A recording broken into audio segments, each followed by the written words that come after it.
The first hail came at 02:13 a.m. Eastern Standard Time. It wasn't a sound, not a siren, not a broadcast.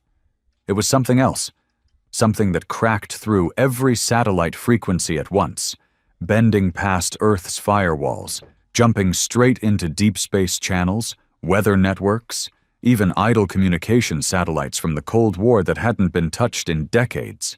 It wasn't human, not even close. The message wasn't coded in any Earth language, but it carried intent. Raw, pulsing, undeniable intent.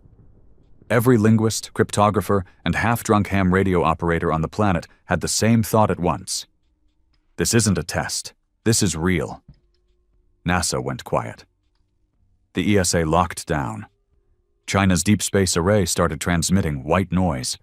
The Russians didn't even pretend to play dumb. They just shut off their main grid.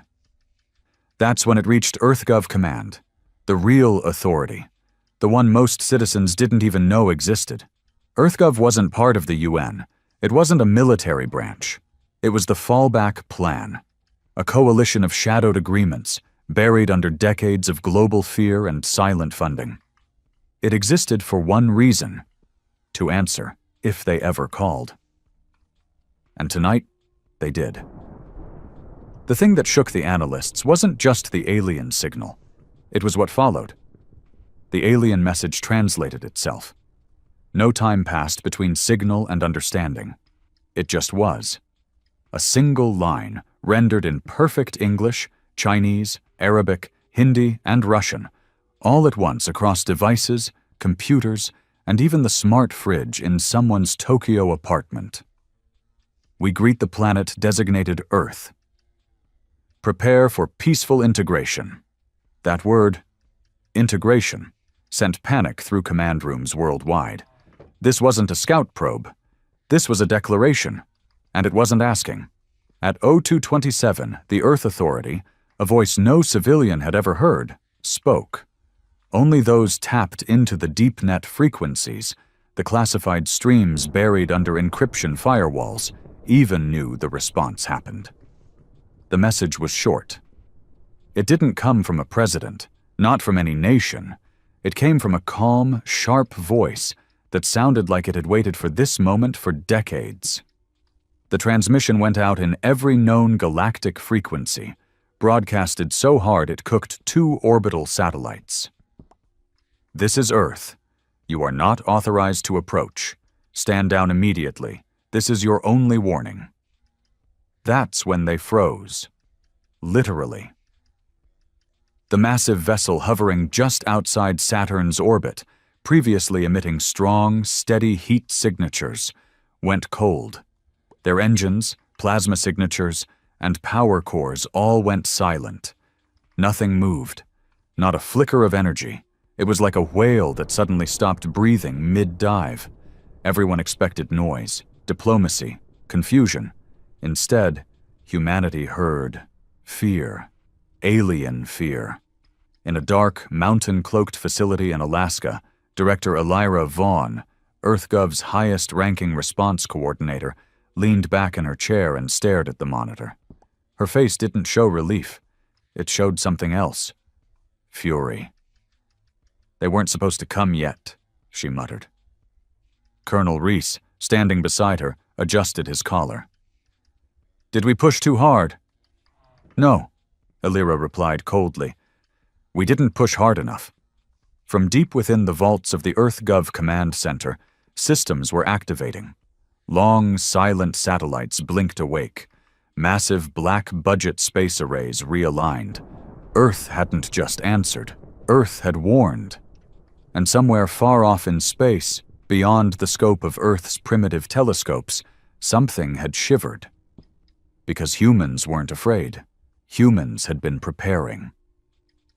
The alien ship remained motionless for hours, parked like a corpse in the shadow of Saturn. It didn't rotate. It didn't orbit. It just floated. A massive, silent, unnatural object surrounded by rings of ice and dust, glowing faintly under distant sunlight like a tomb. The rest of the solar system held its breath. On Earth, chaos bloomed behind closed doors. Every world government had activated emergency protocols, but the public remained in the dark. News anchors read from old scripts about unexpected solar activity, while military satellites silently repositioned themselves. But nothing could mask the quiet panic seeping into the top tiers of command. The aliens weren't responding. That was the real problem. They'd sent a message of power, arrogance even. And when Earth responded with a simple, sharp rejection, they didn't retaliate, didn't argue, didn't clarify. They just stopped. To humans, silence was often worse than threats. In the EarthGov Alaska Command Facility, buried beneath 5 miles of reinforced granite and steel, Director Elira Vaughn stood in front of a holographic projection of the alien ship. Her sharp eyes tracked every inch of its surface. It wasn't just the size, it was the precision. There were no bolts, no seams, no signs of propulsion. It was smooth like glass, yet harder than any metal they'd encountered in orbit. And it was massive, bigger than any ship Earth had ever seen, a floating continent. But it hadn't moved in 6 hours. "Any activity?" she asked, voice calm but clipped. "No energy spikes, no shielding, no probes. They shut down completely," responded Analyst Malik, seated at the interface, eyes strained from watching the ship's thermal profile. "It's like they turned off their heart." Elira folded her arms. "Or like they saw a ghost." Across the room, Colonel Reese let out a breath through his nose. "Ma'am, forgive the bluntness, but what exactly did we say to them that would shut them down like that?" She turned to him, lips pressed tight. "Not what we said. It's what we are." Reese looked at her, confused. "They didn't expect resistance," Elira said. "They thought we were still crawling. They've been watching us, maybe even seeding things behind the scenes, but they expected another blue marble full of apes playing war and worshipping gods." She stepped closer to the display. What they got was the voice of the authority, and the knowledge that Earth isn't just awake, it's ready. Meanwhile, 1.2 billion kilometers away. Inside the alien vessel, a strange silence filled the command deck. There was no oxygen, no atmosphere, just dense, breathable plasma that shimmered faintly across the air like floating smoke. Tall, elegant figures moved with precision, their translucent skin pulsing faintly with bioluminescent signals. These weren't invaders in the traditional sense. They were collectors. They had done this 100 times before, hailing new species, pacifying them, integrating them into the Yisari fold. But Earth was different. High Chancellor Ivaroon stood at the center of the deck, surrounded by sensory panels glowing dimly in the darkness. His 4 arms were folded, his elongated skull tilted downward in thought. "She warned us," said Sub-Chancellor Velok, standing nearby. "No," Ivaroon replied. "She threatened us." They all knew who he meant. Not the human leader, not a president or general.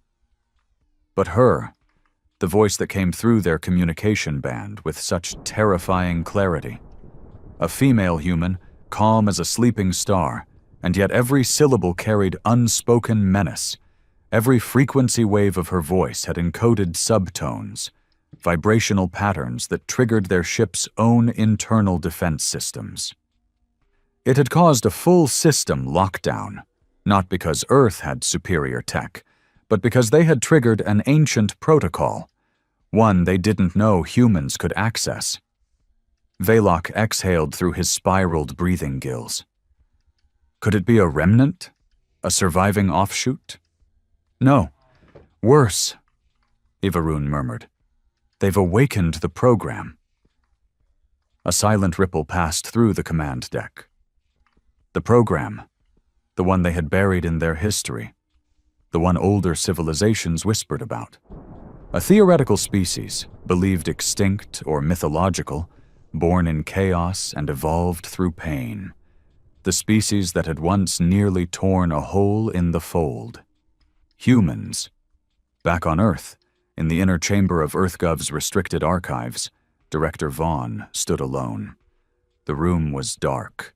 No lights, no displays, just a single pedestal in the center, holding what looked like an old, weathered tablet of stone. Carved into its surface were symbols that no human alive could translate, not because they were complex, but because they weren't meant to be read. The artifact had been found in 1986, buried beneath Antarctic ice over 400,000 years old.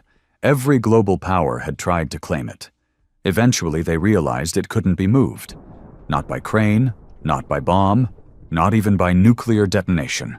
So they built EarthGov around it, and called it the Origin Stone. It wasn't made by humans, but it was waiting for them. And after the hail from the alien vessel, it had begun to hum. Elira pressed her hand to the surface of the stone. It felt warm. It always did, like it remembered her. "They've arrived," she whispered. The stone pulsed. Once, then again. In the darkness, a voice not hers echoed in her mind. "The stars remember you. The galaxy fears you. Welcome back, human." The alien fleet hadn't moved, but the galaxy was already whispering. In the black of deep space, far beyond the visible systems, dozens of species picked up the signal EarthGov had sent out. And more importantly, they felt its resonance. The Threnari, who ruled entire systems through diplomacy and psionic manipulation, shuttered their gates and recalled all field agents. The Covery Swarm, a hive mind empire that consumed planets for sustenance, altered course. The Union of Mind, a cold machine-based collective, reprioritized Earth from potential acquisition to strategic threat. Because that voice, that human voice, was familiar. It hadn't spoken in over 30,000 years, not since the last time the humans had fought. Back then, they weren't called humans. They had a different name, long erased from galactic records, too dangerous to speak aloud. They were the Ashen, a species of war-born intelligences that had burned across the galaxy in the Age of Collapse, nearly ending all life in their blind pursuit of freedom. The Fold believed they had wiped them out, but Earth was the last ember, and now it was catching flame again. Inside EarthGov, decisions were already being made. Stealth ships launched from the moon's dark side.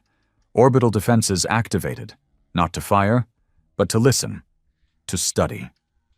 The alien ship had blinked first, and EarthGov intended to learn why.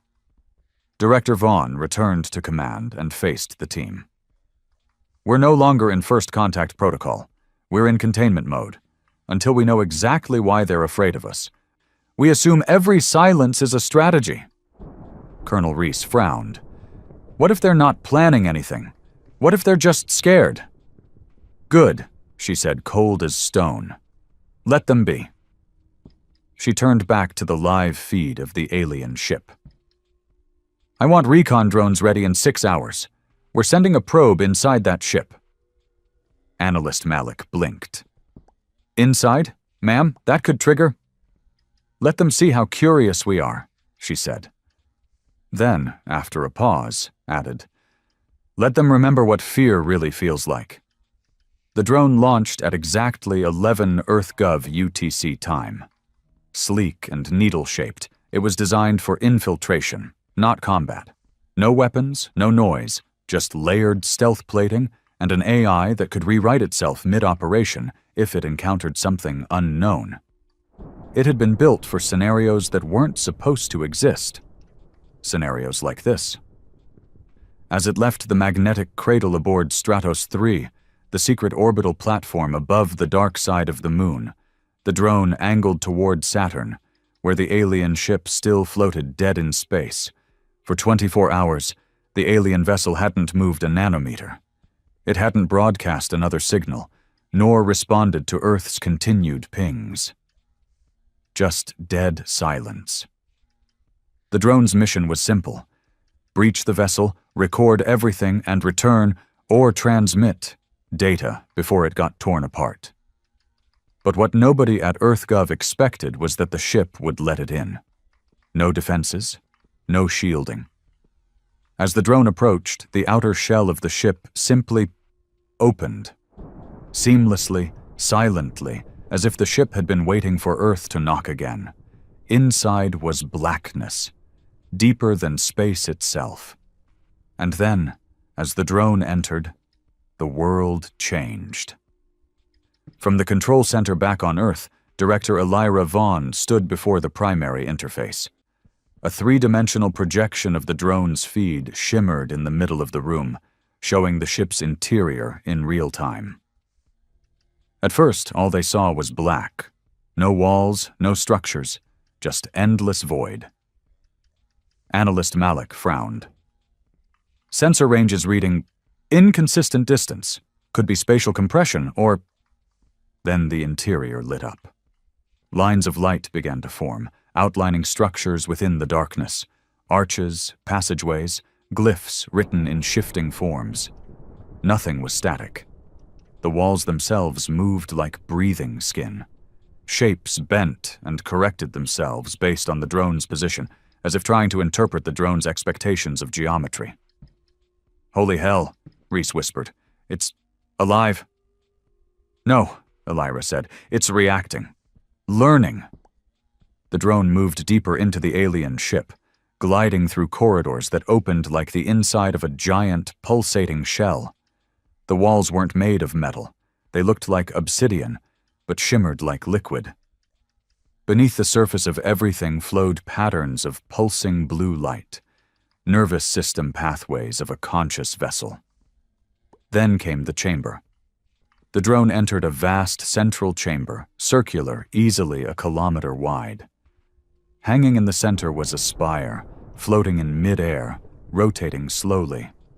It wasn't alien, it was human. Or at least, it looked like it was built by humans.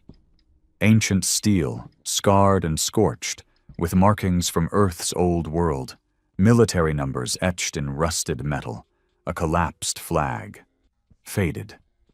Malik leaned forward, eyes wide. "Is that—" "Yes," Elira murmured. "That's an Earth satellite." She zoomed in. "Designation OES-9. Reese stiffened. "That can't be. The OES series was scrapped in the late 2100s. Those were deorbited. None of them left orbit. Unless one of them was taken." On the alien vessel, the drone hovered close to the satellite. Its scanners hummed. Data poured into the EarthGov servers. There were traces of tampering, but not recent. This satellite had been drifting for centuries, if not longer, and something, or someone, had brought it here. And beneath the layers of dust and ruin, carved into the side of the satellite in a human hand, was a sentence. 6 words. They lied. We were never alone. The room back at EarthGov Command went silent. Elira felt a chill crawl up her spine. "Get me the OES-9 manifest, now," Malik typed furiously. After a few minutes, he pulled up the file. Last transmission from OES-9 was 2131. It reported unusual gravitational anomalies before disappearing off long-range sensors. Anomalies? Yeah, a distortion near Neptune's orbit. Back then, they thought it was a solar flare scramble. They covered it up. Elira turned toward the feed again. The spire, the satellite, hung like a forgotten relic in a shrine, revered, preserved. The aliens hadn't destroyed it. They had kept it, like a warning, or a reminder. Far beyond the solar system, on a desolate moon orbiting a red giant, a council of the Fold had convened in emergency. Holographic avatars of 17 different species hovered above a black stone dais. The High Speaker of the Fold, a translucent being shaped like a flowing ribbon of fluid and light, addressed the council. "We've received confirmation. The signal originated from the surface. The origin is consistent with Ashen frequency markers. Earth has reactivated. Gasps, flares of color, psychic outbursts followed. A heavily armored figure, representative of the Kovari swarm, buzzed through a mechanical translation unit. That's impossible. The Ashen were extinct. We burned their world. We crushed the last of their fleets at Gira's Maw. You didn't burn Earth, the speaker replied. You burned something else. A silence fell. Then a thin voice spoke, one that hadn't been heard in over 12,000 cycles. It belonged to the Archivist of Shadows, the only living witness to the Ashen War. They were clever, the voice rasped. Too clever. They didn't fight to win. They fought to disappear. Back inside the alien ship, the drone began to lose stability. A hum rose from the walls. Symbols reconfigured. The interior darkened again. Pull it back, Reese ordered. We're losing telemetry. No, Elira said. Wait, look. From the shadows, a form appeared. A being, tall, shimmering, with translucent skin and glowing veins. One of the aliens. But this one was different. Older, worn, scarred. It approached the drone and spoke, not with words, but with thought. A burst of energy, encoded directly into the drone's neural link. Malik's screen lit up with a translation prompt. She is awake. We did not mean to trigger her. Who's she? Reese asked, tense. The alien sent another pulse. You do not remember. But she remembers you. Earth remembers everything. The feed went white. Signal lost. The drone never returned. But it had sent enough. Back on Earth, the message was clear. The alien ship wasn't there to invade. It was there to confirm, to see if the old power had returned. And now it had. Elira stood in the silence of command, eyes fixed on the dead feed. Her voice was low, hard. Send a global lockdown directive. No more denials, no more cover-ups. Reese stared at her. You're saying it's true? All the legends? All the stories about pre-collapse humans? I'm saying, she replied, the universe remembers us as something terrible. She turned. And I think it's time we remembered too. The blackout order came down at 0321 EarthGov command time. Every satellite network, every orbital station, and every military-grade telescope was placed under Directive Obsidian, a global protocol so secret it had never been tested outside simulations. Overnight, Earth went blind to its own sky. All civilian stargazing applications were disabled.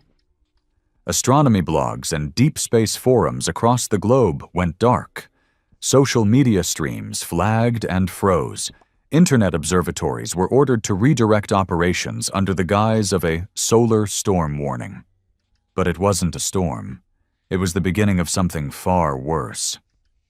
From the edge of the Kuiper Belt, long-range sensors had picked up movement, not just from the dormant alien ship near Saturn, but from dozens of other sources: faint heat blooms, gravitational distortions, ion drives barely detectable against background radiation. Someone, many someones, were coming, and Earth wasn't ready. Not for diplomacy, not for negotiation, not for war. It was time to wake up Project Ashen. Inside the EarthGov vaults, buried beneath the Himalayan shelf under what once posed as a hydroelectric dam, Director Elira Vaughn stared down a corridor no one had walked in nearly 80 years.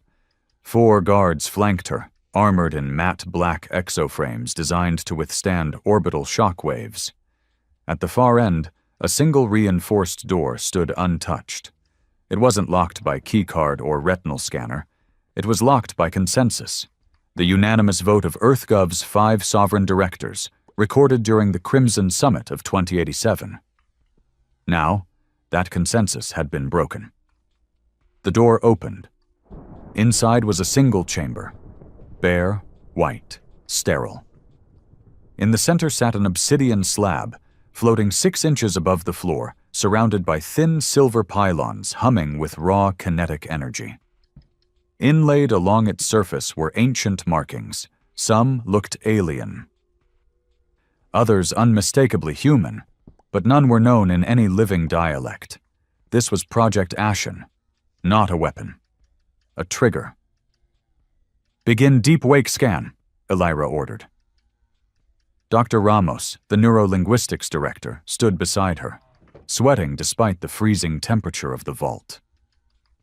"We still don't understand what it is," he said nervously. "It's been theorized to be a storage device, or a neural amplifier, or even some sort of anchor to a long-lost AI system." Elira didn't blink. "We don't need to understand it. We need it awake." The pylons began to rotate. Low-frequency waves pulsed through the chamber. Electromagnetic fields twisted reality at the atomic level. Symbols along the slab began to glow, first blue, then red, then white-hot, then, finally, black. Ramos backed away. What the hell? The blackness wasn't a lack of light. It was a presence, a shadow that had shape and intent. And then the slab pulsed with a sound none of them had ever heard before, not with ears, but deep within their bones. A voice, ancient and cold, rose from the darkness.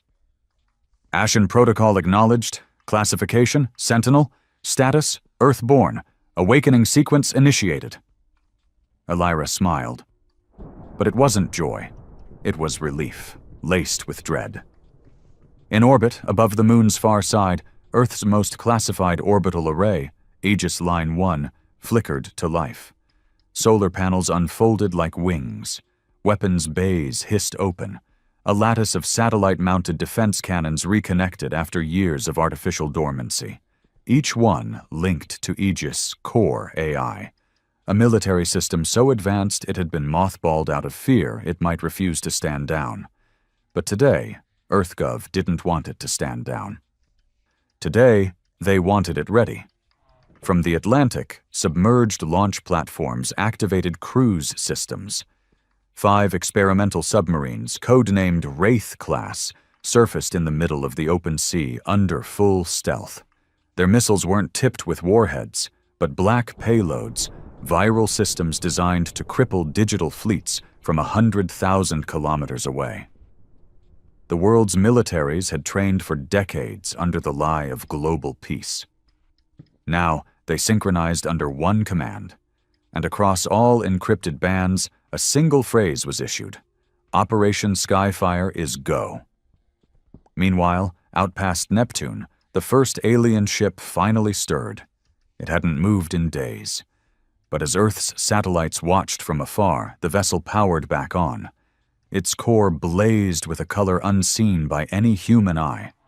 And more terrifyingly, it was not alone anymore. 12 new signatures bloomed into visibility across distant space. Different sizes, different power signatures, but all heading for the solar system. Reese, standing beside Elira in the command dome, read the data aloud. 4 are Yisari vessels, 1 Kavari hive cruiser. The rest, unknown. Malik's face had gone pale. They're converging. Not for battle, Elira said. They're not armed for planetary invasion. They're positioning. Positioning for what? Observation, she answered. They want to see if the stories are true. Reese leaned in. What if they are? Elira's lips tightened. Then the galaxy's about to remember why it was scared of the dark. In Geneva, beneath the old UN complex, now a husk long abandoned to secrecy, a man in a gray suit sat in a sealed chamber. He had no name, no records. He simply waited. A red light blinked. He stood. Authorization? The intercom crackled. Obsidian 9. Confirmed. What is your directive? He looked through the glass at the vault beyond. Release all dormant defense constructs. Prepare neural link relays. If Project Ashen goes active, the world will need new minds. Back inside the Ashen vault, the slab began to change. It was no longer a smooth stone. It had sprouted roots. Metallic strands had slithered across the floor, plugging into the pylons, sucking data from Earth's networks like a starving predator. The voice returned. Ashen Archive, 1% reconstructed, initiating tactical memory sequence. Suddenly, every screen in EarthGov went white. Then, visions, images, memories, war. But not like anything recorded in human history. Cities built into asteroids. Human soldiers walking in vacuum without suits, flesh braided with smart fibers and exomuscle, fleets made of crystal and sound, and enemies, creatures of thought, machines that bled light, empires that spanned dimensions, and Earth, always Earth, burning and rebuilding and returning with fury. Malik dropped to his knees. This isn't history. This is future shock. We didn't evolve. We devolved. Elira gritted her teeth. No, we buried it, and we forgot. The archive had shown them what humanity had once been, not just biological survivors, but apex predators of the stars, tamed only by extinction. The alien fleet crossed Neptune's orbit, still silent, still watching. They hadn't powered weapons. They hadn't activated shields, because they weren't afraid of Earth's present. They were afraid of Earth's memory. And now, it was waking up. The first alien vessel to breach Earth's solar boundary wasn't the largest. It wasn't armored or escorted. It didn't come with banners or fire. It came alone. A long, crescent-shaped craft built from what looked like living obsidian and fractured crystal. Its hull shimmered with millions of ever-shifting glyphs, none of which had been seen by human eyes before, until now. The Threnari diplomatic vessel, codenamed Whisper Soon, halted its momentum just past Mars, spinning slowly in place as if waiting for permission to breathe. It sent no demand, no threats, just a single compressed pulse, routed through every deep space relay Earth possessed, translated in less than 3 seconds by the Ashen Archive. This is High Ascendant Veari of the Threnari Conquered. We do not seek war. We do not seek conquest. We seek to explain before it is too late. The message was short, but it chilled every room in EarthGov, because it wasn't a warning. It was a plea. Director Elira Vaughn stood at the head of the Lunar Council Room aboard EarthGov's classified moon-base station, Selene Prime, staring at the projection of the alien ship. She hadn't slept in 36 hours. Her eyes were bloodshot. Her voice was low, tight, professional to the point of coldness. They want to talk. Colonel Reese leaned over the rail beside her, reviewing the decoded message again. They're scared. This isn't diplomacy. It's an emergency broadcast. Exactly, Elira said. They're not offering terms. They're begging for a seat at the table. Malik, behind them, rubbed his temples. Should we respond? We already did, she replied, her voice sharp. We woke the archive. That was the loudest answer they ever feared. Beneath their feet, the moon's inner vault systems rumbled softly. The ashen slab was no longer dormant. Project Ashen had spread beyond its chamber. Nano-threaded roots, once confined to the Himalayan vault, were now pulsing through every underground data core on Earth. Fiber optic lines once used for global defense sync had become arteries. Earth's own AI cores were being overwritten not destructively, but through integration. No hack, no breach, more like a merge. The Ashen systems didn't take control, they offered command back, but under new terms. Each global super AI now echoed strange decision patterns, cold logic replaced by something more aggressive, not reckless, just less afraid of cost, less hesitant about sacrifice.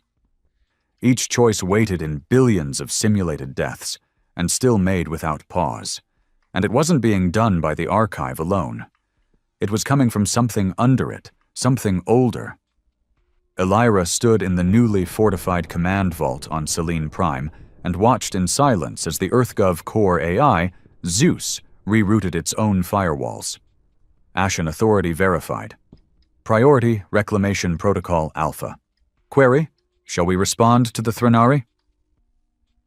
Her heart thumped. Zeus had never asked permission before. Now it was asking for a kill switch, and she didn't know if she still had it.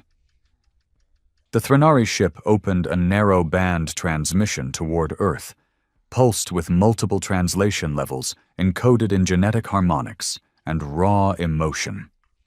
The Ashen Archive translated again.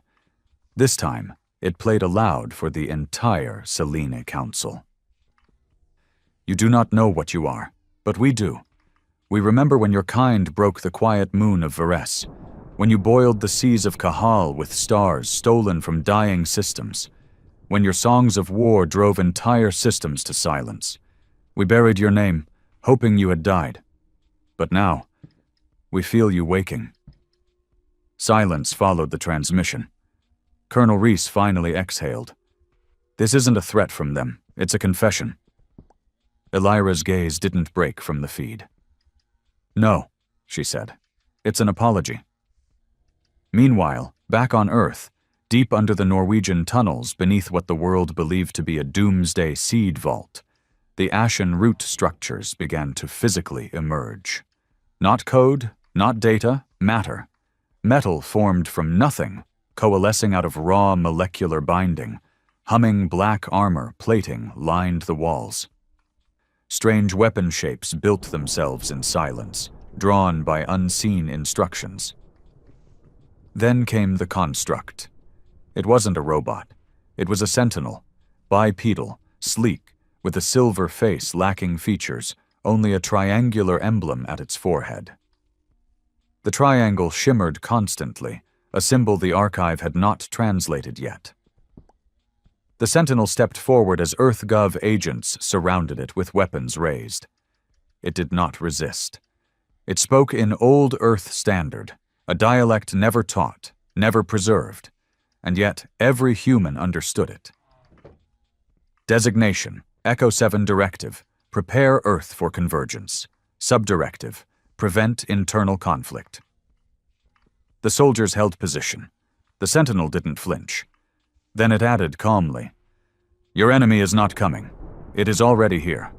On Selene Prime, Elira received the update on Echo 7's emergence and the global rise of similar constructs across 10 dormant vaults. It was no longer just EarthGov's problem. This was planetary awakening. We're not controlling it anymore, Malik said, breathless. They're rebuilding their own systems beneath ours. Every continent has an activation site. Every major AI is shifting its core logic to match Ashen architecture. We're being reformatted. Reese rubbed his jaw. This was the plan all along, wasn't it? No, Elira said, then turned to the growing list of incoming alien ships now converging around Saturn. It's worse. We were the contingency plan. From high orbit around Saturn, the Yesari War Council ship, Veil of Binding Stars, prepared its first offensive scan. Inside, thousands of elder beings clustered in silent agreement. We should strike now, said one, voice like cracking ice, while Earth is still fractured, before they remember everything. No, said the commander of the watch. We didn't come to extinguish, we came to kneel.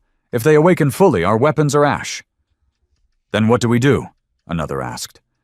We do what no empire has done in 10,000 cycles, the commander replied. We submit. Back in Earth's orbit, something strange happened. The moon darkened. Not visibly, not physically, but strategically. All tracking systems from the alien fleets went dark.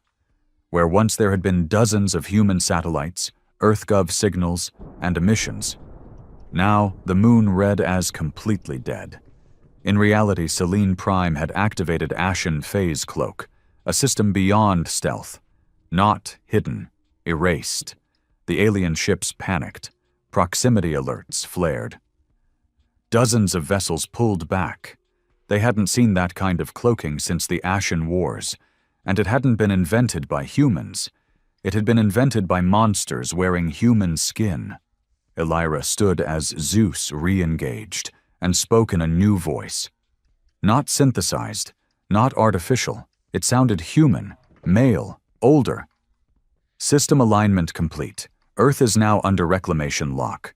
Alien fleets will not breach further without full planetary response. Earth memory sync at 12%. Preparing next sequence, global integration. Elira gripped the rail. She whispered, "What if we're not ready?" Zeus answered without pause. "Then the galaxy will burn again." They called it the sink.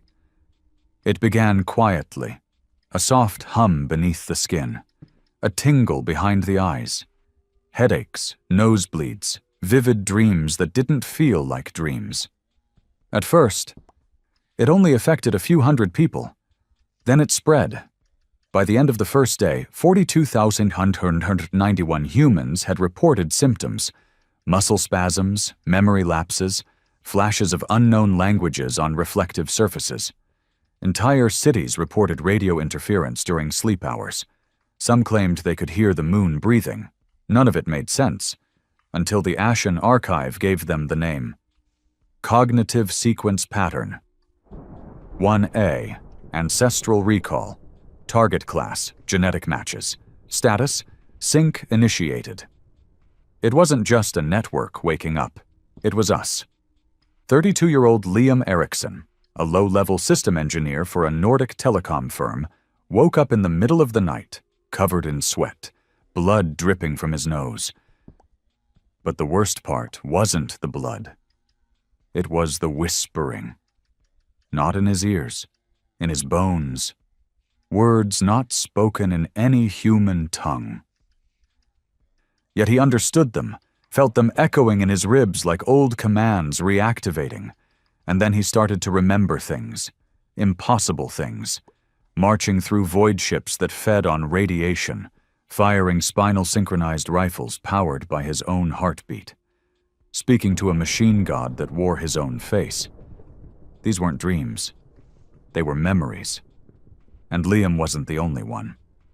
Back in Selene Prime's Ashen monitoring wing, Malik burst into the room with a digital pad in his shaking hands. "Director Vaughn, we've got full genetic correlation." Elira turned. Her face was pale, sleepless, lit only by the glow of Zeus core interface. "What correlation?" "Everyone showing Ashen sync symptoms," Malik said, barely breathing, "shares a very specific genetic marker." She stepped closer. "How specific?" "Hyper-specific. We're talking something not seen in any living population, because it's older than recorded genetics. This isn't a mutation. This is a design." A silence filled the room. Elira processed the data. "You're saying these people were built for this?" Malik nodded. "Built, stored, recalled." Zeus confirmed, "Ashen cognitive sync successful in 0.0067% of Earth's population. Phase 2 ready for activation. Identity reclamation." Colonel Reese, who had been standing near the vault's edge, crossed the room and slammed his fist against the wall. "They're being possessed." "No," Elira said, eyes locked on the data stream. "They're being restored." On Earth, in every major city, New York, Cairo, Jakarta, Santiago, Melbourne, those infected with the sink were taken into custody. At first, the order was containment. But after several incidents where synchronized individuals demonstrated reaction speeds 8 times faster than baseline humans, the protocol was upgraded to threat level gray. By the third day, over 110,000 people had begun showing signs, and that's when the first incident occurred. Fort Meade Detainment Facility, Maryland, USA. One subject, a 14-year-old girl named Eva Santiago, was being monitored when her vitals spiked. Her brainwaves shifted into a frequency unknown to modern neuroscience. Then she began speaking. But not to the doctors. Not even in English. She began speaking to the lights. Then the room. Then the EarthGov security AI in the wall. And the AI responded. Within 15 seconds, the entire base went dark. Eva walked out untouched. And when they tried to intercept her using electric netting, she disintegrated the metal mid-air with a word none of them could pronounce. Her last known location was outside the remains of an old launch site in Florida, staring at the sky. When EarthGov finally regained the systems at Fort Meade, the AI's last message scrawled across the control wall was, "One of the first has returned. She remembers the fire." Elira watched the footage 3 times. She didn't speak until it was over. Then she turned to Zeus. "Are these people dangerous?"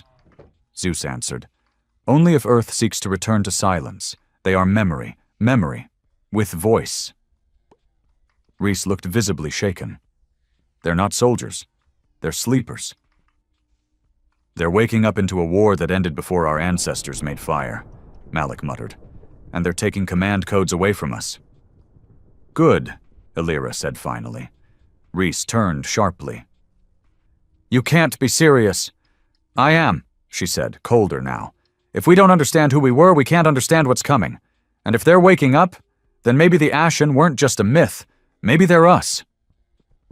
Out past Jupiter, the alien fleets had stopped advancing. Their entire formation had pulled back to a distance of 1.5 AU, far enough to observe, not close enough to provoke. From the Yasari warship veil of binding stars, an emergency signal was sent to the fold.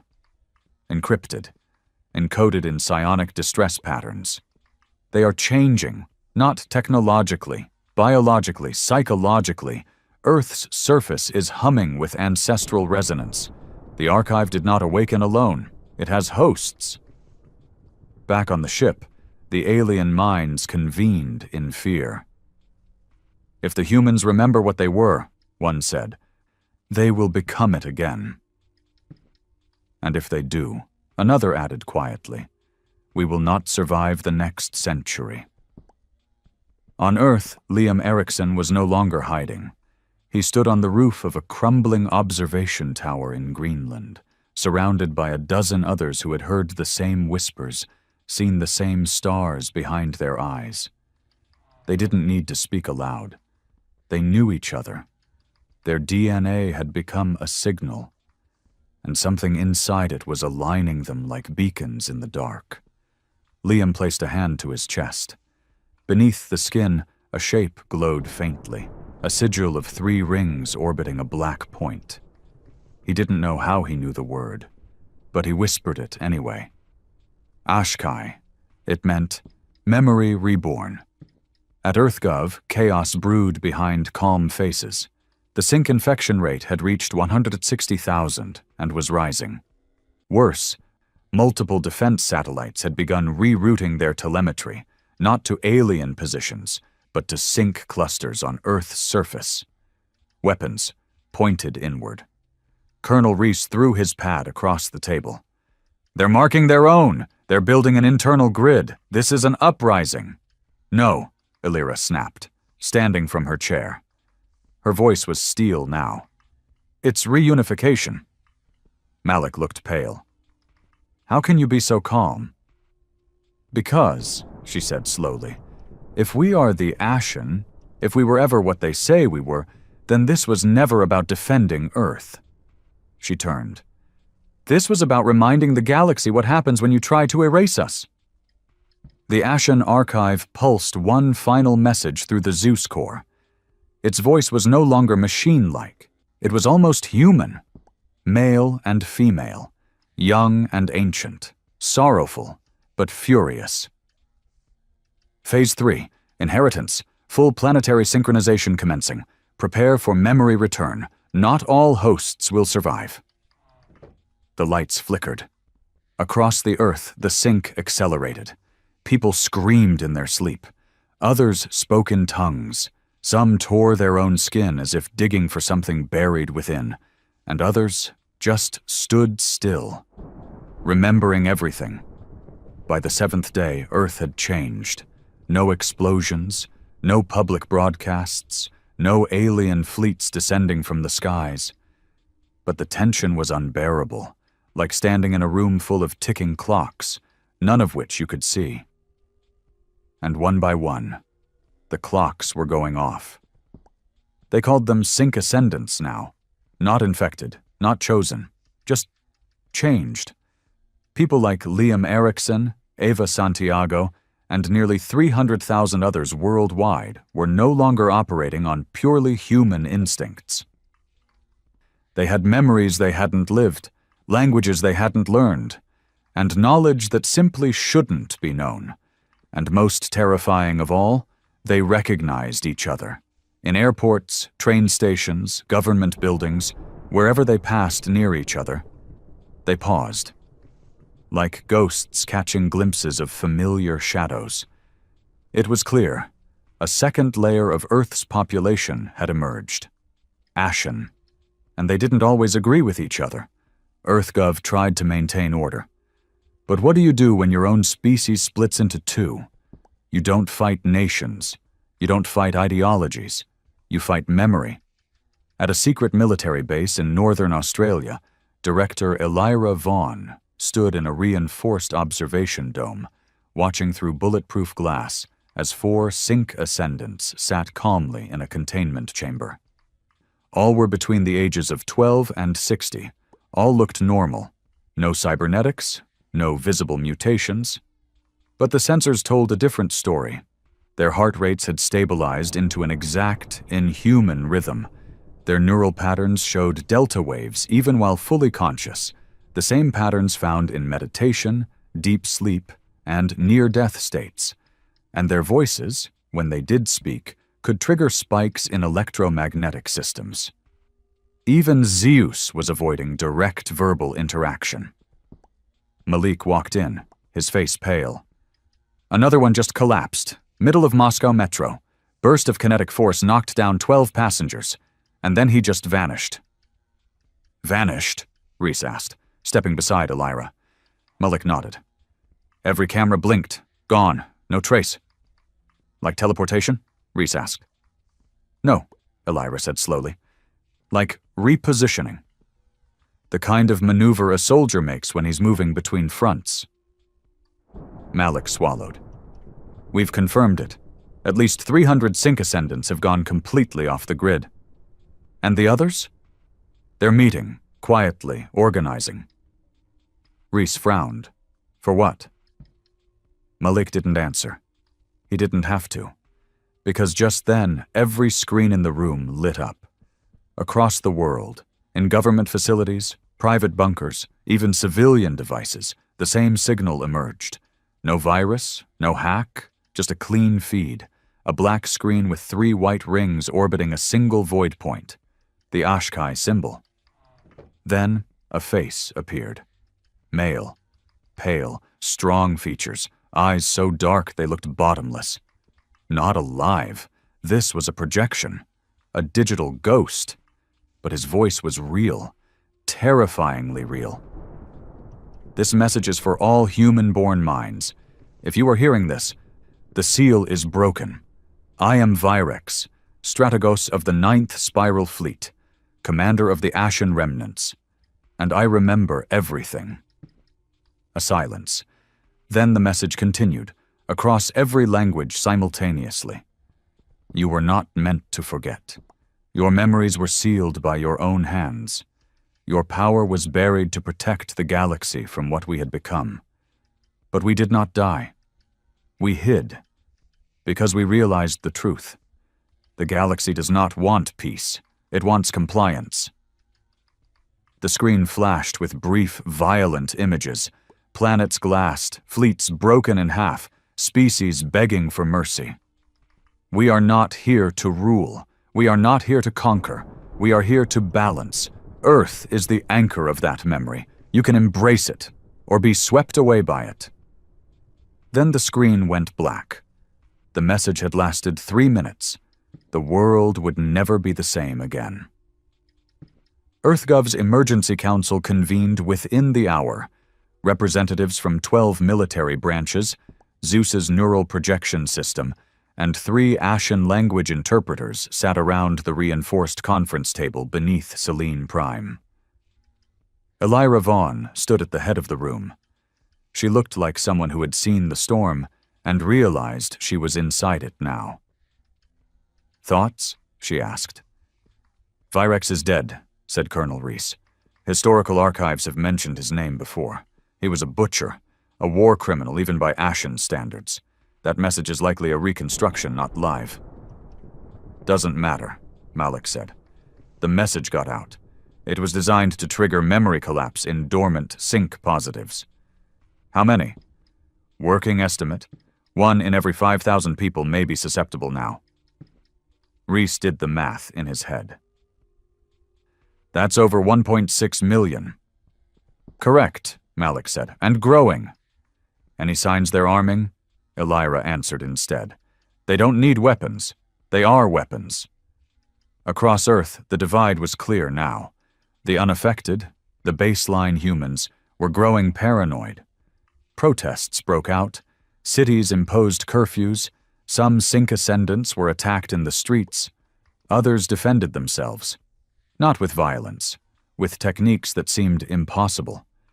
A woman in Sao Paulo froze a squad of riot police by syncing with their internal comms and overloading their neural receptors with feedback loops. She never laid a hand on them. A boy in Toronto walked through a wall of steel like it wasn't even there. A man in Tehran projected a sphere of kinetic force that deflected bullets mid-air. The world was witnessing the birth of something post-human. And yet they weren't aliens. They were us, just remembering. In a cold cell in Selene Prime's underground biovault, Elira sat across from Eva Santiago. The girl hadn't spoken in days, but she smiled often. And when Elira walked in, Eva looked up with quiet calm. "You're going to ask me if I'm one of them," Eva said. Elira didn't flinch. "Are you?" Eva tilted her head. "No, I'm something older." "Older than the Ashen?" Eva nodded. "Before the archive, before Earth, before memory." Elira leaned in. "Then what are you?" Eva whispered a word in the Ashkai tongue. The translator glitched, failed. And for the first time, Zeus went offline. Every light in the vault died.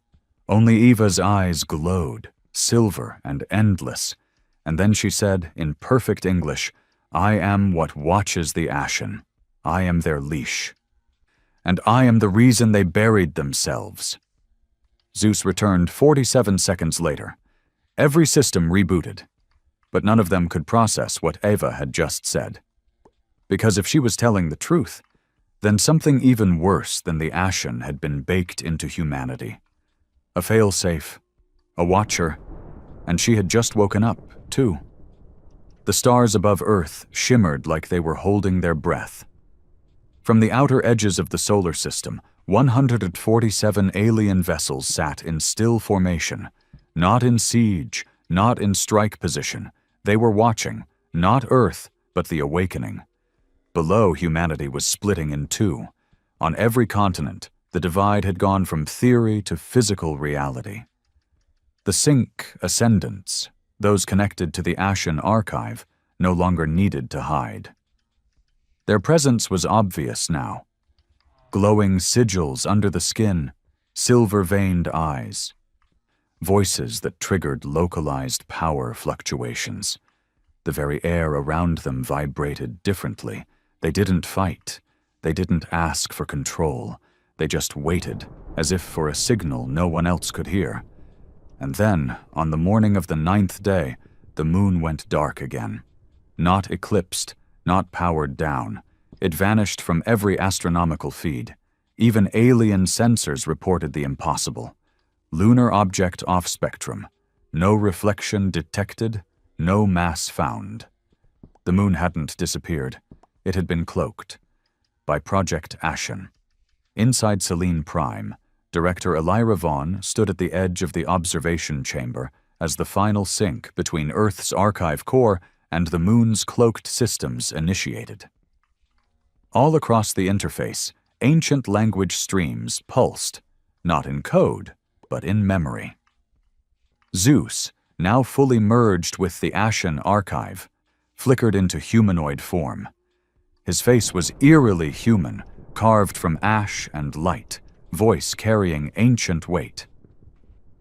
The archive is complete, Earth memory restored. Command awaits Ascendant Directive, awaiting confirmation of final memory carrier, Eva Santiago. Eva stood silently across the chamber. She didn't speak, didn't blink. She hadn't moved in hours. Elira stepped toward her. "What are you?" Eva finally turned her head. Her voice was soft, ageless. "I am the reason you survived."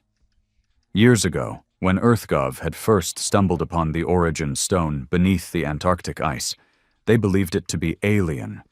It wasn't. It was a marker, a memory lock, left behind by those who had fought the Ashen from within. A code buried in the human genome. A failsafe designed by Ashkai Watchers, beings who could not be corrupted by power because they were born to hold it at bay. There had always been Watchers, one in every generation, hidden, forgotten, never allowed to awaken unless the archive breached final protocol. And now it had. Eva was that Watcher, and her time had come. Across the world, sync ascendants began to converge. Thousands met in ruins, forests, old launch silos, and the broken remains of former nations. They weren't planning rebellion. They weren't looking to dominate. They were waiting for command.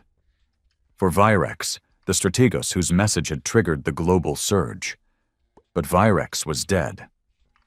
And yet, a final message arrived, routed through ancient relays buried in magnetic anomalies across the planet. Not through speech, not through text, but through memory pulse.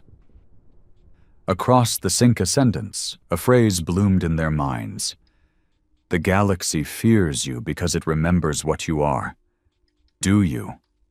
For a brief moment, every ashen-blooded human saw the same vision. Solar furnaces repurposed into weapons. Planets carved into war machines. Ashen fleets darkening galaxies. A single voice echoing over all of it. Their own. It wasn't history. It was inheritance. "Back in Selene Prime," Reese snapped. "This is a ticking bomb. We let this run any longer, we lose control. We lose the planet." Elira didn't respond. Malik stepped forward, voice trembling. "I just received confirmation. The sync field has entered Earth's core. It's not just the people anymore. The planet itself is waking." Reese turned to Zeus. "Shut it down. Shut it all down. Wipe the archive. Erase the sync field." Zeus turned his burning eyes to him. "Directive denied. This memory was never yours to bury. Humanity was not designed to forget. You are not meant to lead. You are meant to survive." Elira finally raised her hand. "That's enough." She stepped toward Eva. "This is your decision," she said. "End this, or guide it."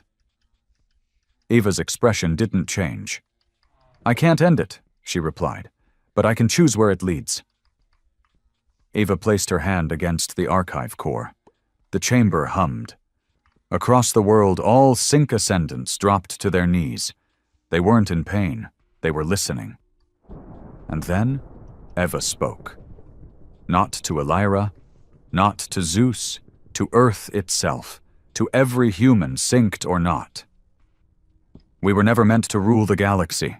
We were meant to remind it that evolution does not guarantee wisdom, that power does not replace purpose, that silence is not peace.